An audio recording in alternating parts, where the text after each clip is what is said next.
Selamat siang teman-teman semua dan Ibu dosen yang kami hormati. Perkenalkan kami dari kelompok 5 akan mempresentasikan hasil diskusi kelompok kami yaitu dengan judul ukuran tendensial sentral, median, dan modus. Tapi sebelumnya perkenalkan, saya Maria Klavarita Soreninu dan ada teman saya Jihan Maharani, Nesa Taria, dan Risela Ade Ukuran Aman. tendensi sentral. Ukuran tendensi sentral adalah nilai yang mewakili sekumpulan data dan nilai yang menunjukkan pusat atau rata-rata dari data tersebut. Ada 3 ukuran utama, yaitu mean, median, dan modus. Di sini kita langsung ke median. Median adalah suatu nilai tengah dari banyak kumpulan data yang telah diurutkan. Secara umum, median dibedakan berdasarkan jenis datanya. Yang pertama, median data tunggal. Data yang digunakan adalah data mentah dan jumlah data yang sedikit. Rumusnya nilai tengah setelah diurutkan.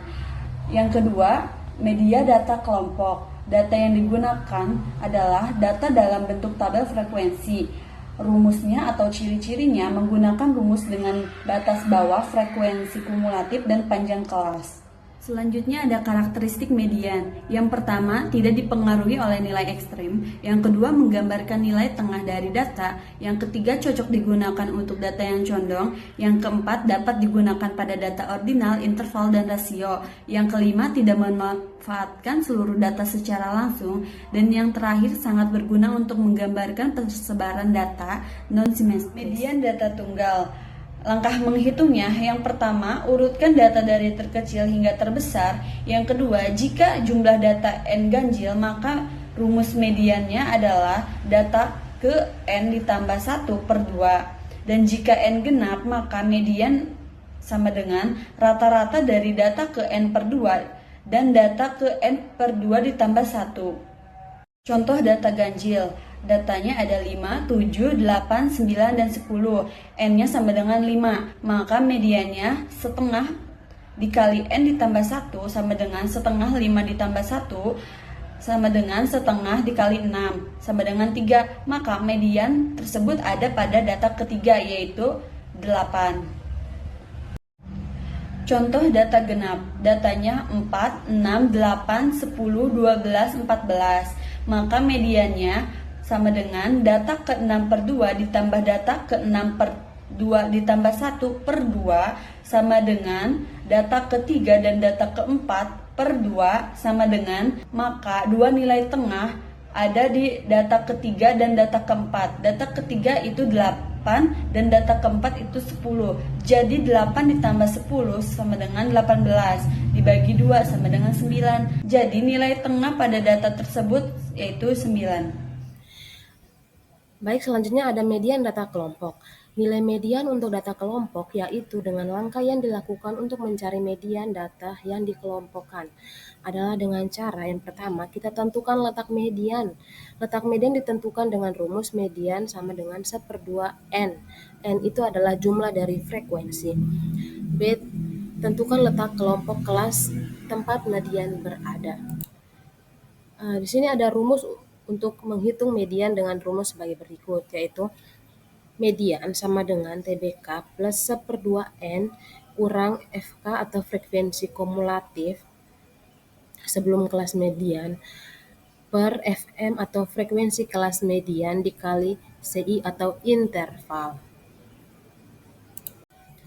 Nah, di sini ada contoh soalnya. Hitunglah nilai median dari data berikut. Di sini ada tabel distribusi frekuensi tinggi badan sekelompok mahasiswa, yaitu ada tabel kelas dan frekuensinya.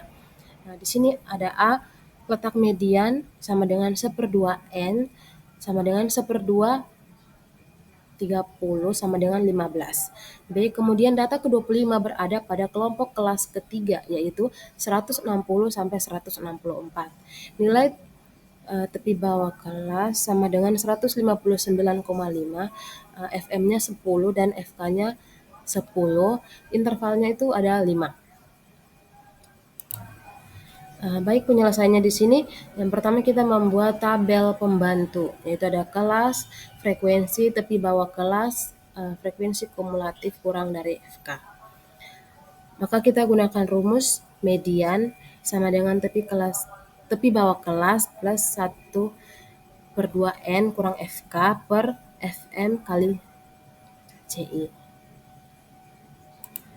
Maka nilai yang kita masukkan 159,5 plus 1/2 30 kurang 10 per 10 dikali 5 sama dengan 159,5 plus 15 kurang 10 per 10 kali 5 sama dengan 159,5 plus 5 per 10 kali 5. Jadi hasilnya 159,5 plus 0,5 kali 5 sama dengan 159,5 plus 0,5 sama dengan 162. Jadi hasilnya di sini yang kita dapatkan yaitu 162. Baik, di sini ada contoh soal nomor yang kedua, yaitu tabel distribusi frekuensi. Di sini ada tabel nilai dan frekuensi. Di sini kita diminta untuk menghitung nilai mediannya, yaitu penyelesaiannya yang pertama yang kita gunakan tabel pembantu supaya kita dimudahkan dalam perhitungan. Di sini tabelnya ada kelas, nilai frekuensi, tepi bawah kelas, frekuensi kumulatif atau FK. Nah, yang pertama kita lakukan kita mencari letak mediannya, yaitu median sama dengan 1/2N, 1/2 per 30 sama dengan 17,5. Terus yang B, kita mencari data ke-25 berada pada kelompok kelas ketiga yaitu 30 sampai 39. Jadi nilai tepi bawah kelasnya yaitu 29,5, frekuensi itunya 12 dan frekuensi kumulatifnya 11, intervalnya 10. Jadi rumusnya kita masukkan rumus median sama dengan tepi bawah kelas plus 1/2N kurang FK per FM kali CI atau interval. Dan di sini nilai kita masukkan 29,5 plus 1/2 dalam kurung 35 kurang 11 per 12 kali 10 sama dengan 29,5 plus 17,5 kurang 11 per 12 kali 10. Di sini sama dengan 29,5 plus 6,5 kali 10 per 12 sama dengan 29,5 plus 65 per 12 sama dengan 29,5 plus 5,42 dan hasil yang kita dapatkan adalah 34,92. Selanjutnya ada modus. Modus adalah nilai yang paling sering muncul dalam satuan kumpulan data. Jenis-jenis modus yaitu modus data tunggal dan modus data kelompok. Modus data tunggal. Nilai modus data tunggal untuk data yang tunggal atau tidak dikelompokkan, seperti mencari nilai yang paling banyak muncul dari beberapa kumpulan data. Kemudian, nilai yang paling banyak muncul tersebut dinamakan dengan modus. Di sini ada contoh soalnya. Menentukan modus dari gambar di atas. Untuk penyelesaiannya, yang pertama, modelnya adalah 90, karena 90 yang paling sering muncul. Lalu yang kedua modelnya adalah 65 dan 85, karena 65 dan 85 sama-sama 2 kali muncul. Yang ketiga, modelnya tidak ada. Kenapa tidak ada? Karena semua data hanya muncul sekali saja. Atau semua data frekuensinya sama. Modus data kelompok, yaitu nilai yang paling sering muncul dalam bentuk tabel distribusi frekuensi atau data kelompok. Berikut langkah-langkah menentukan modus data kelompok. Yang pertama, harus mencari kelompok data yang mempunyai frekuensi tertinggi atau frekuensi yang paling banyak. Lalu, kemudian menentukan nilai tepi kelas bawah, frekuensi modus, kelas interval, dan nilai selisih dari frekuensi modus terhadap frekuensi kelas sebelum dan sesudah. Dalam hal ini adalah D1 dan D2. Yang terakhir adalah menggunakan rumus modus data kelompok, di mana TBK-MO sama dengan tepi bawah kelas dari modus. D1, selisih frekuensi modus terhadap frekuensi sebelum. D2, selisih frekuensi modus terhadap frekuensi sesudah. Contoh soal, tentukan modus berdasarkan data berikut. Di situ ada tabel gaji karyawan dan jumlah karyawan. Kita juga menggunakan tabel pembantu agar lebih mudah. Kita masuk ke cara perhitungannya. Yang A, frekuensi terbesarnya adalah 12, berarti mode terletak pada kelas keempat, yaitu 60 sampai 69. Dengan nilai tepi bawah kelas modus, nilainya 59,5, frekuensi kelas modus, yaitu 12, frekuensi sebelum kelas modus, yaitu 8, frekuensi setelah kelas modus, yaitu 9, dan panjang kelasnya adalah 10. Kita menggunakan rumus modus data berkelompok. Tepi bawah kelas modus ditambah selisih frekuensi dengan kelas sebelumnya dibagi dengan total selisih kiri dan kanan, lalu hasilnya dikali panjang kelas. Jadi modus data kelompok ini adalah 65,2. Oke, untuk yang selanjutnya itu ada hubungan antara mean, median, dan modus. Pada distribusi yang simetris seperti pada gambar B, mean, median, dan modus berada di satu titik karena bentuk kurva seimbang. Tidak ada nilai ekstrim yang menarik salah satu ukuran, sehingga ketiganya tumpang tindih tepat di tengah kurva. Ini menunjukkan bahwa pemusatan data benar-benar berada pada satu posisi.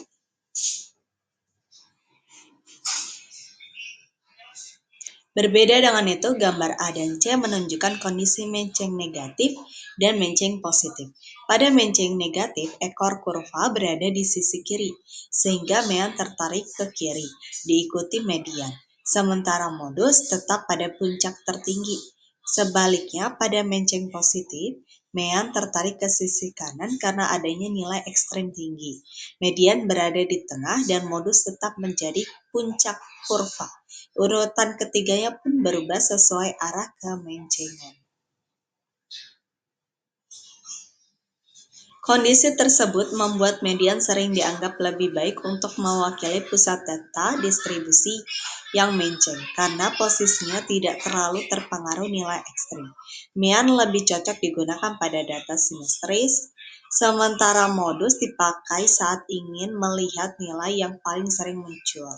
Ketiga gambar tersebut secara langsung menggambarkan bagaimana bentuk kurva memengaruhi posisi mean, median, dan modus.